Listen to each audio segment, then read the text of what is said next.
Joining us now is Ojinika Jinix. I have to shout because he starts bellowing at the top of his lungs. Ojinika, Oji, Jinix, Okpe. Is that good? Yes. With stories trending around the world. Hello, Oji. You see, you took over. I need a megaphone to do justice. Well done, Tundu. We miss Dr. Abati. We definitely do. How are you morning, this morning? Morning. Well, all right. Yeah. Okay, well, good morning to you viewers. Here are some of the stories that are trending across the globe. In the United Kingdom, it was another great day for Nigeria at the 2022 Commonwealth Games in Birmingham on Sunday, as the world's fastest hurdler, Keyamo successfully defended her title by ending her race in 12.30 seconds, setting a new Games record to win a gold medal in the women's 100-meter hurdles. And a Games record by a country mile. Amazon is on fire this season. Then, the quartet of Favor Ofili, Rosemary Chukwuma, Grace Nwokocha, as well as Keyamo also set a new African record with a time of 42.10 seconds in the women's 4x100 meters relay, securing the gold medal for Nigeria. 26-year-old Ese Brume also secured a gold medal in the women's long jump and broke the Games record with her 7-meter jump. Her place on the podium on Sunday was Nigeria's 12th gold medal in the Games.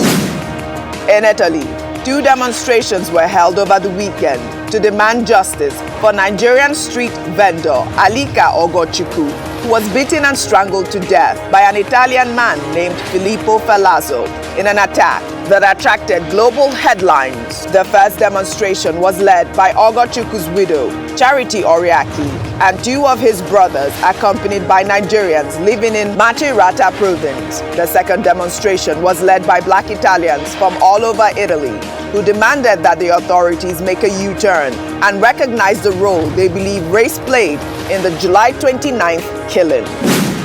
In Colombia, Gustavo Petro, the country's first leftist president, was sworn into office on Sunday, promising to fight inequality and bring peace to a country haunted by feuds between the government, drug traffickers, and rebel groups. Petro, who was a former member of Colombia's M19 guerrilla group, stated that the country was getting a second chance to tackle violence and poverty with his election.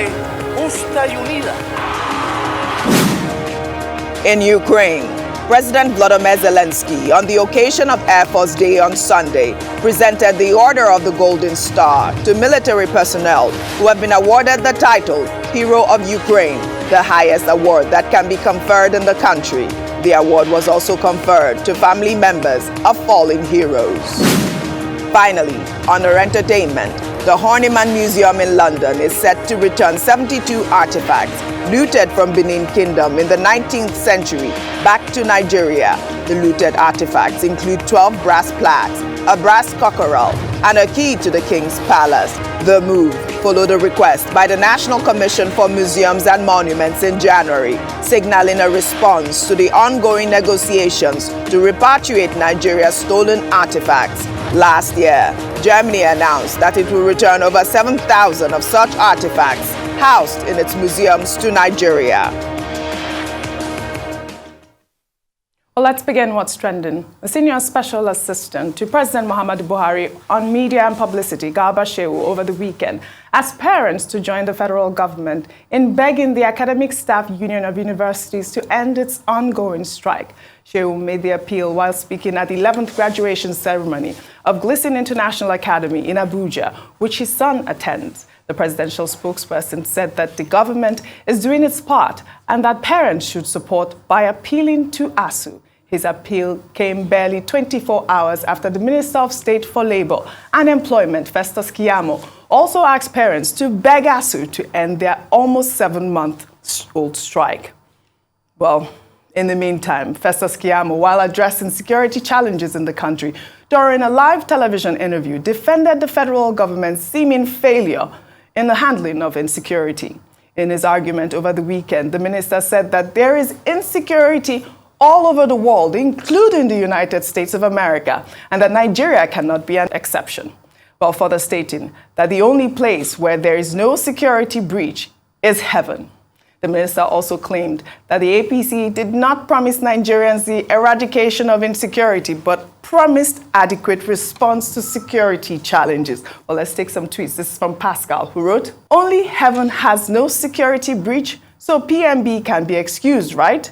But how do you explain or solve a situation where the level of insecurity in the country has continually led to less agricultural activities and productions, untold hardship for the majority? Revolution brews." Well, Beatrice wrote, "I am surprised with what this guy can say about security breach. But when there was insecurity in 2015, you guys used that to campaign against the PDP government. But this time around, you don't even want anyone to talk about security breach under your government's watch."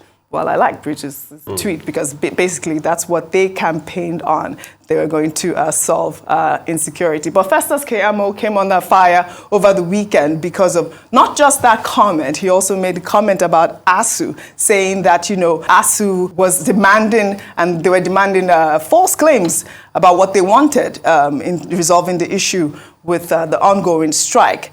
And also the fact that the federal government will not do anything, he actually said, because they're not going to negotiate any longer. But also Garba Shehu's comment about ASU too.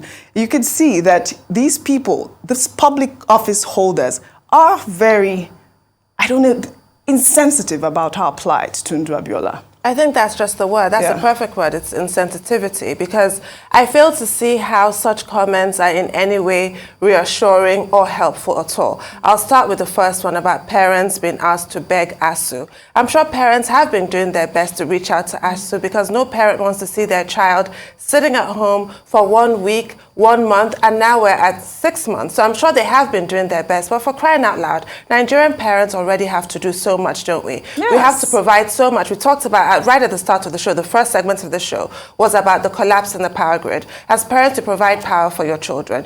We don't have security. You try and provide security for your children. We have security manning all the gates and what have you. Exactly what is our government doing for us as citizens at this point? You cannot continue to pass the buck to parents today. Another day it will be to somebody else. What exactly is your responsibility as a government? They have told us that they would negotiate with ASU and solve the situation. That negotiation has failed in the Ministry of Labor. It's now moved to the Ministry of Education, and the minister was confident that within 2 weeks he would have, brought a resolution. That has not happened, and it really boils down to money. Where are Nigerian parents supposed to cough up 1 trillion naira? Exactly how is that supposed to be happening when parents already are having to use these public universities as they are because that is what they can afford? If they could afford more, they would do more. And it just goes to show how completely, and I use the word again, insensitive it is. Parents already have their finances so stretched by all kinds of incompetent, hostile policies, such that to even cough up fees for a public university is a challenge for a lot of Nigerian families. So they don't have the option that a lot of these government officials get to exercise of sending their children to private universities or universities abroad. If they could do that, they would. Nobody would need to tell them. Exactly. So help them. At least do the barest minimum and give ASU the money that was promised. It was not Nigerian parents who negotiated with ASU and promised ASU and then reneged on the promise. So that lack of honor has nothing to do with parents, quite frankly. So it's up to the government. Get that money, pay ASU, and the universities can open. Because really, what is ASU fighting for?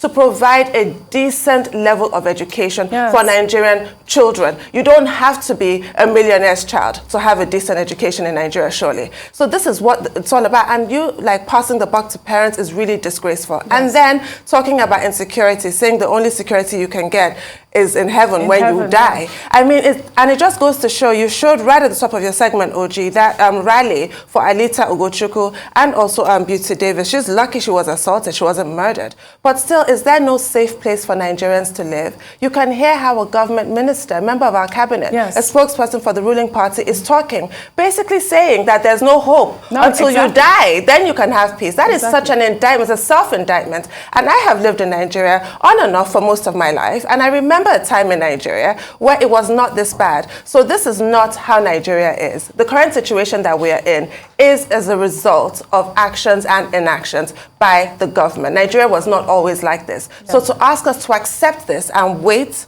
until we're 100 years old, if God is merciful, is completely unacceptable. Yes, I agree with you. You know, over the weekend, The Guardian painted a perfect picture. If you can pull up that paper yesterday, you see, like, they had the pictures of President Buhari and all of our public office, our leaders, basically, with their children abroad. I mean, how much more do they want from us at this point? If you can take your children abroad, our children are here, not going to school. It is quite shameful. Slap in the face. That's what happens to you. This morning, if possible, if I can kneel down, but I don't want to be hysterical on nationality, I'd like to kneel down for the Minister of State for Employment and Government to please solve the problem of ASU, because the minister said at a point he wanted to kneel down and beg ASU. But I would like to kneel down for him this morning. It's just I can't go on my knees. We can't keep gaslighting people in this country. What we are doing is pure gaslighting. We know the issues. Last year, ASU went on strike now. They paid 30 billion. What happened to the further agreement? And it was because they reneged on the further payment. That's why ASU went on strike again. So when the minister comes and says 1.4 trillion, let's even interrogate. As ASU asks for that, are those not recommendations of New Bricks Committee? Yeah, but ASU has come out to say that the federal government is painting a wrong picture. Yeah, so but that's not what they're asking. That's why I say it's gaslighting. Yeah, that was gaslighting is another, is a subtle word for saying is, you know what I mean. Right. It's gaslighting, it's a lie. That's just it. That's what they're saying. So that's why I'm asking that, did ASU say that? ASU didn't say that. And going forward, it just shows that the government does not regard education. There's a return on investment of education. Do you know that for every Nigerians that are abroad now, that had their first degree in Nigeria, they are part of those that remit over 20 billion in remittances to Nigeria. $20 billion. That's the price you pay for education. Thank God you take the story of Dr. Philip Ozua. I did. His first degree was in the University of Ibadan. See what he has brought back to the country, $1 million. That's the price of education. But this government doesn't understand it. Because if they understand it, they will not do other things like building rail line to Maradi and the likes. And they will not do other things like wasting our money in subsidies that we all know is fraught with irregularities and the likes, rather than shoving ASU aside. So they've got no respect for education. And if the minister comes out to make that argument that doesn't hold water, that we should beg the parent, the parent should beg ASU, then it's gaslighting. Secondly, don't allow people lie to you. You can actually have good, secure environment. Yes, it doesn't need to be in heaven. Because these are the lies they lie. Just like the lies they used to lie to teachers in Nigeria that their reward is in heaven. You can have good security on earth. The moment you get a good functional leadership that does everything right, in 2015, people were still driving from Abuja to Kaduna now. It was not this bad. We didn't have cases of this. In 2007, there was still an appreciable level of security all over the country. We didn't hear of bandits trying to get into Abuja. It's because they have dropped the ball on insecurity. And you see, I always tell government surrogates, they should come out and tell the truth. Just come out and tell the truth and say we have failed as regards insecurity. They've had meetings, change service, change. Nothing has worked. But it doesn't mean that it cannot change. So I think it's best for him to accept it. But please, don't be deceived. There are countries that are very safe, that you have low crime rates. Australia. Yeah. So it's possible anywhere in the world. Based on empirical facts. Nobody should lie to you that security is in heaven. No. They are challenging. Does America have problem of banditry? No. They have gun violence. It's different from banditry. All right? So please, I hate when people lie. Just say it the way it is. Well said, guys. We'll take another story. A former senator representing Kogi State, Dino Melaye, over the weekend alleged that the All Progressives Congress presidential candidate, Asiwaju Bola Ahmed Tinubu, believes that being the president of Nigeria is his entitlement and intends on using the office for his retirement benefits. Melaye, who is one of the spokespersons for Atiku Abubakar's presidential campaign, in a video shared on his Facebook page, was responding to the Minister of State for Labor and Employment, Festus Keyamo, who in a television interview alluded to the fact that Atiku's credentials were not as rich as Tinubu's. The former senator, in defending Atiku, said that Atiku has the rudiments of civil administration and of politics, unlike Tinubu, who he described as a political virgin that is running for the presidency for the first time, not on the basis of the greater good, but to fulfill his lifetime ambition. Yeah, fellow countrymen and women, I'm here to address you once again in the course of our nation's history and to react specifically to Keyamo's myopic, porous, parochial and intellectually stagnant interview. Whether you like it or not, you cannot take the credit, the experience of Atiku Abubakar away from him. Even you say Atiku Abubakar have no experience. Atiku Abubakar is running for the presidency, not for the second time or third time. So he understands this route better than the political virgin, Tinubu, that you are supporting, who is running for presidency for the first time and sees it as his life entitlement and sees it as his retirement benefits for supporting Buhari. But Atiku is running on his credentials. He's not running because of entitlement. He's not running because of his support for any party. He's running because he's got the credentials, and he is a team player. He is a talent hunter. He is a leader par excellence. He has the rudiment of civil administration and the rudiment of politics. And I want to tell you, Keyamo, enough is enough. If not, that young way say go mature. Now there we go eat you. Well, in another development, the slogan, Emi Lokan, coined by the presidential candidate of the All Progressives Congress, Asiwaju Bola Ahmed Tinubu, has taken center stage on many social media platforms. Many have used the phrase as memes and songs, as we'll hear in this now viral video by the National Association of Sea Dogs, otherwise known as the Pyrates Confraternity, a registered good governance NGO. The group marched over the weekend chanting the phrase during their ongoing national convention.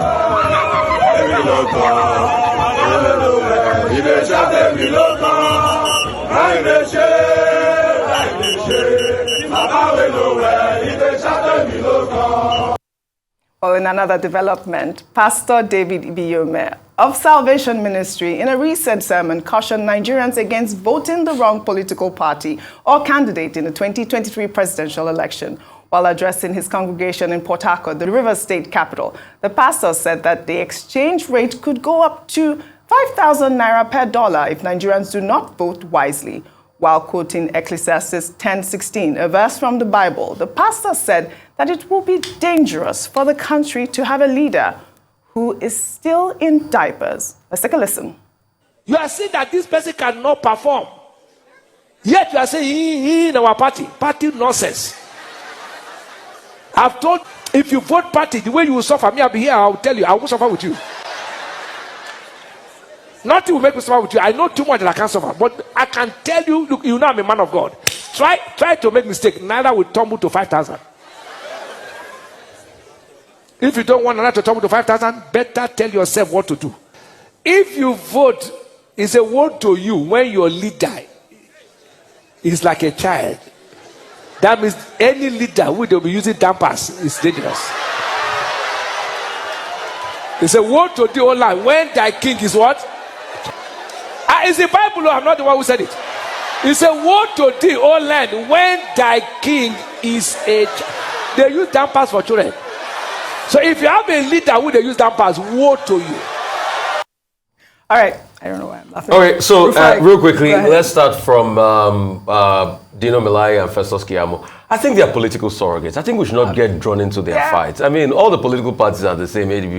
All of them are the same. So when surrogates are fighting each other, I care less. But I think what they should be talking about are the issues. The insecurity, the economic quagmire in Nigeria, the problems in Nigeria. So I don't want to give them so much air. Secondly, as regards the Emi Lokan story, the pirates here, when they are gyrating, they normally have songs like that. But I will take a different turn. I don't like when people are being abused because of their health. And they shake, leg they shake.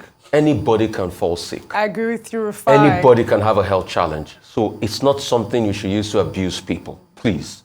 And also, political candidates should please come out and declare the full state of their health if they are running for a position. There's no big deal about it. And lastly, the Pastor David Ibiyeomie just saying, we must do right. We must vote people that can give us manifestos, accountability, and provide solutions to the problem when the campaign starts. That's what we should look at, not any shenanigan or not any party affiliation.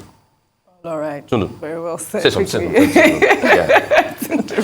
I don't know. I think it's important for pastors, all leaders, really, regardless of your organization, to encourage people to vote and vote wisely according to their conscience. That's key. But with regards to the Emiloko chant, I hope before this whole campaign period runs out, we get another quote from Asiwaju Tinubu. That surely, I think, is the most famous thing that he has said. And that surely cannot be. I hope something else comes along to eclipse that. And as for Dino Melaye and Festus Keyamo, I guess, yes, they're doing their job, going back and forth, but all of that is really beside the point. It's who's going to do the best job in Nigeria that we're interested in. Well said, guys. We shall take our final story. Turning 70 is a lifetime achievement and one worthy of celebration. Daisy Ehanire Danjuma is a Nigerian politician who was the senator representing the Edo South Senatorial District of Edo State at the Nigerian Senate from 2003 to 2007. Her looks belie her age. And in a grand ceremony, she hosted family, friends, and well-wishers to a gathering in Lagos, Nigeria, in celebration of her golden age. For the golden celebrants today, Senator Daisy Ehanire Danjuma, it has been a life of selflessness, it has been a life of joy, and it has been a life of giving. Today in grand style, beginning at the Cathedral Church of Christ in Marina, friends, family, and well-wishers are celebrating the Amazon. Senator Daisy Ehanire Danjuma, as she turns 70. Today is going to be a full day of events, which began with a Thanksgiving service right here in Lagos, Nigeria, and will be complete with a reception. Join us as we celebrate a woman with a golden heart. It is apt to say that in the context of our rejoicing this afternoon, we are indeed celebrating God's goodness towards the celebrant. In the spirit of celebrations, the birthday Thanksgiving service began with a sermon which included prayers of thanksgiving on behalf of the celebrant who was in attendance with her family, friends, and well-wishers. I will say something in Yoruba. Many of us will not understand it. But I will try to translate or transliterate. Where I come from, àwọ̀dí tòdó mú wáyé ló mú padà lọ sọ́run. What that is saying is that till eternity, you will remain beautiful. So shall it be in the mighty name of Jesus. A solo performance by Ifeoma Ubani set the mood for the reception that was to come.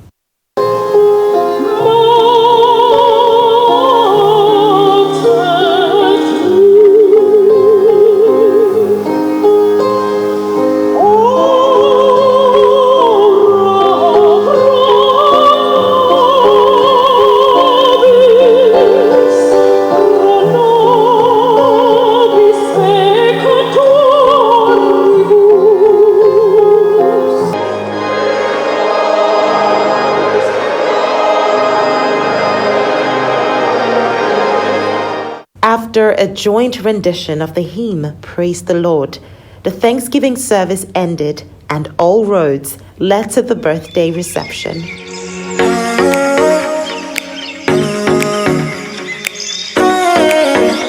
Arriving at the Eko Hotel and Suites, Lagos, Nigeria, for the birthday reception were dignitaries from different parts of Nigeria.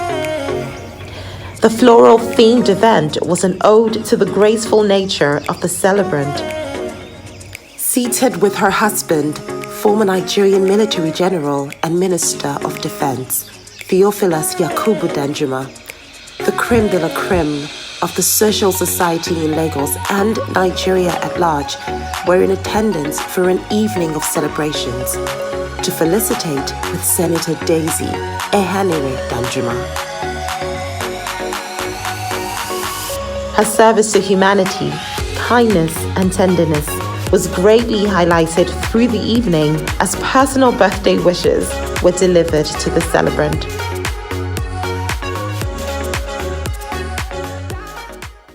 Senator Daisy Ehanire is the fourth among our mother's children to cross 70, and I thank God that all of us have been in good health and doing very well.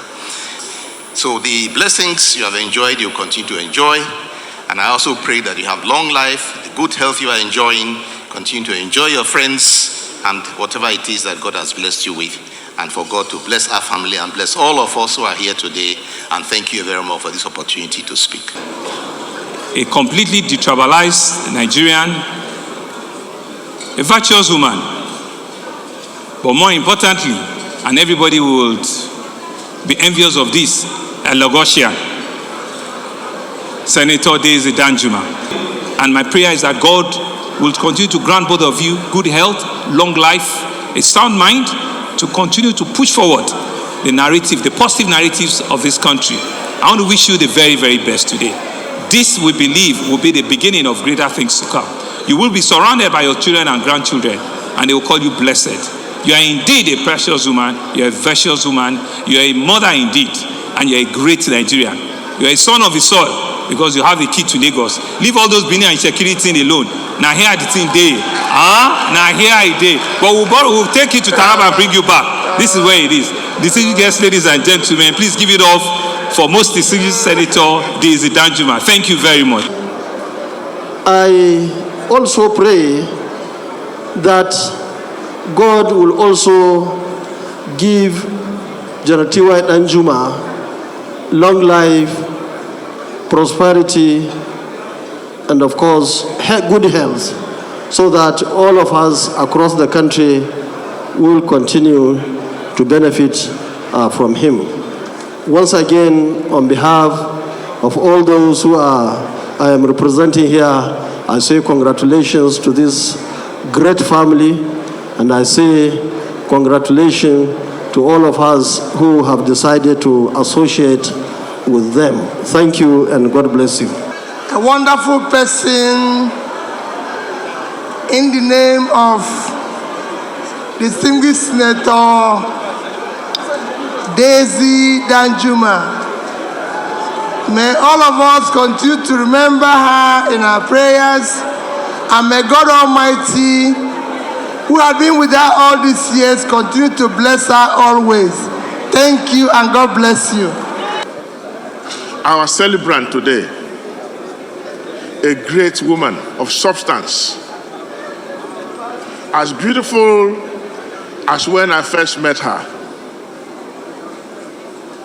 I have met her as a friend, and as somebody said before me, she is a true mother. And all of us see her as such and respect her as such. For me to be here this afternoon has been a very difficult decision. A difficult one. Daisy Danjuma and I crossed our path when we were all growing up here in Lagos, maybe 30, 35 years ago. And since then, we have remained friends from acquaintances. And one thing I want to stand here and confirm: her generosity and humanity has no bounds.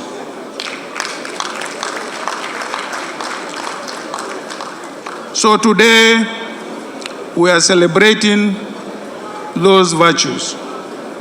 And those virtues are very, very important in human development as a nation. Happy birthday.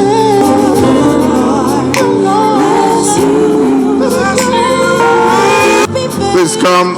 Please give them chance though. The cameramen, the photographers.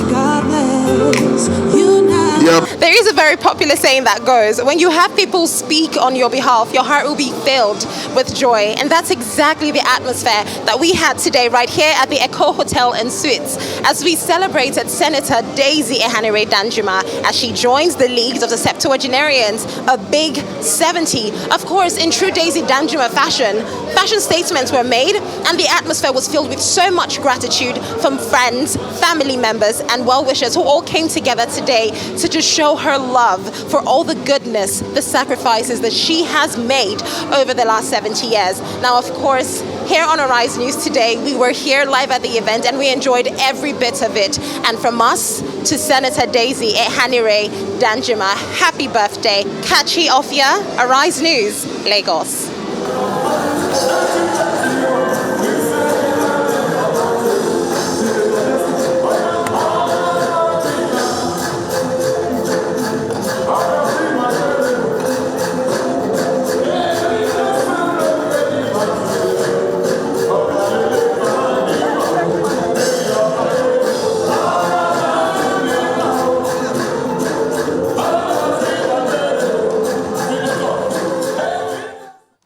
I'm dancing with this beautiful woman. Congratulations to her. Happy birthday. 70. She looks amazing, Tundu Abiola. As she always I have does. to look like that at 70. You definitely will, girl. She always looks amazing. If I make sure you marry a woman that looks like that at 70. Bone structure. Go for bone structure. It holds up. It does. Well, thank you both for your great analysis, as always. Well, that's all I have for you on What's Trending today. I'll see you tomorrow.